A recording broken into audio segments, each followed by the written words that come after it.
Yo, welcome back to another video. Morning report, Junior Dos Santos no longer interested in fighting Alistair Overeem.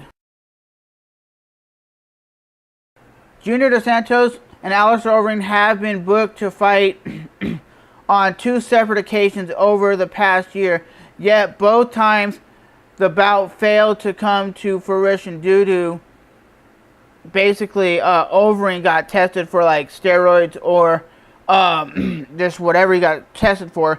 And Junior Dos Santos is saying, nah man, I shouldn't be fighting him, I should be fighting for a title. So let me know what you guys think. Would you really want to see Junior Dos Santos fighting Alistair Overeem? I think it'd be more of a boxing match, because none of these dudes usually like to take it to the ground, and I don't see any of these dudes taking it to the ground. Would I think Alistair Overeem would beat Junior Dos Santos? No. So, have you guys seen Spike's and Bellator's Fight Master? It says ratings improve in week 2.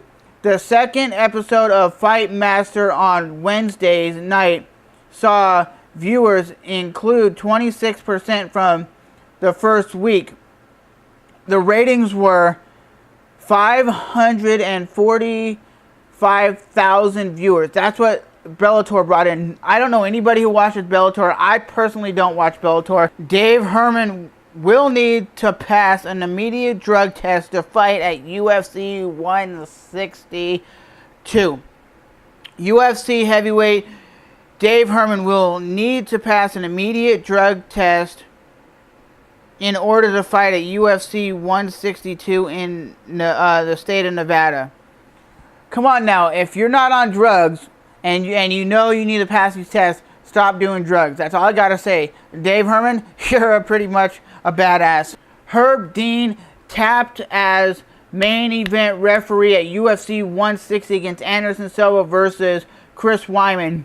And a lot of people are saying Chris Weidman has an arm injury, so hopefully that's not the case, because you want to see these two dudes actually being in there, fighting their ass off, actually being able to put on a fight of their life. As a fight fan, I always want to see fighters going in there at least 90%. I don't want to have some guy with like a rib injury or like their arm is like almost broken but they're still in there fighting. That means if Chris Weidman's a little bit injured in this fight beforehand, he's just going to get his ass whooped and they're going to be like, oh, Chris Weidman, you were a piece of crap, you didn't even have a chance to fight. But if he comes in 100% and he can actually give it to Anderson Silva, then a lot of people say, well, he did his job, he did okay, but he still got whooped. I really don't think Chris Weidman is going to win this fight. Pretty much, it says, New Zealand resident wrote on Facebook on Thursday, well, troops just wanted you guys to know that the Skincraft skin didn't survive, and I don't think I will be back in the hospital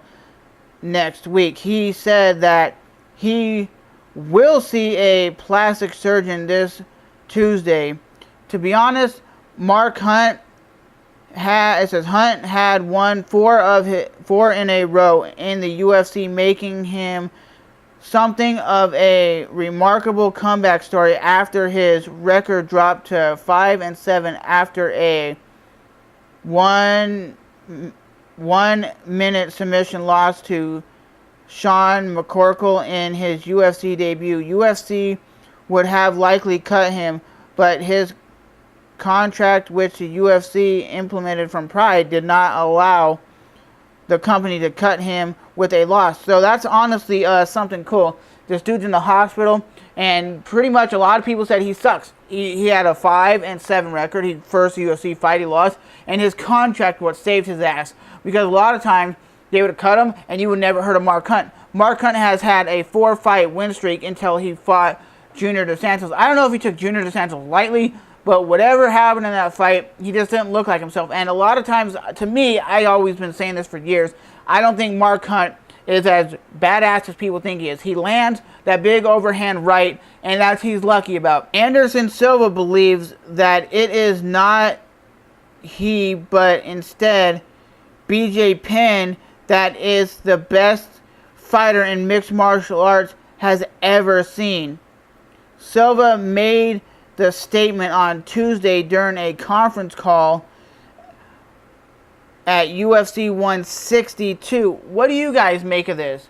Anderson Silva is basically saying BJ Penn is the best fighter to ever fight in mixed martial arts. Yes, he is a beast. He uses his technique over being very athletic and very in shape, I guess, because he always gasses out. And BJ Penn is one of my favorite fighters. Yes, he has lost to top guys such as Nick Diaz, GSP, but the dude goes in there and fights every time. And BJ Penn never in my mind has ever gotten brutally knocked out, and he can take a hell of a shot. Will BJ Penn be back in UFC fighting? I honestly think he should drop down to 155, but he's at that point in his career, guys, that he's going from being the top guy being down to the intermediate guy. He can beat a guy at like level 10, but he can't beat a guy at like level 1. It's just what it is. All fighters go through the Chuck Liddell. Look at Chuck Liddell's last 3 fights. All brutally knocked out. Is it a bad thing that he got knocked out? Yes.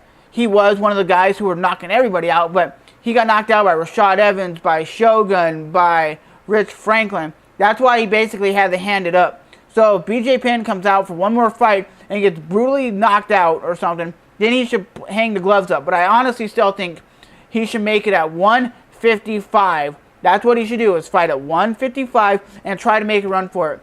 But with that being said, that's been another UFC MMA breakdown news video. I'm going to try to make these more frequently for you guys, because I got an app now that tells you everything about news on martial arts and MMA and boxing. So with that said, I'll see you guys soon. Bye-bye.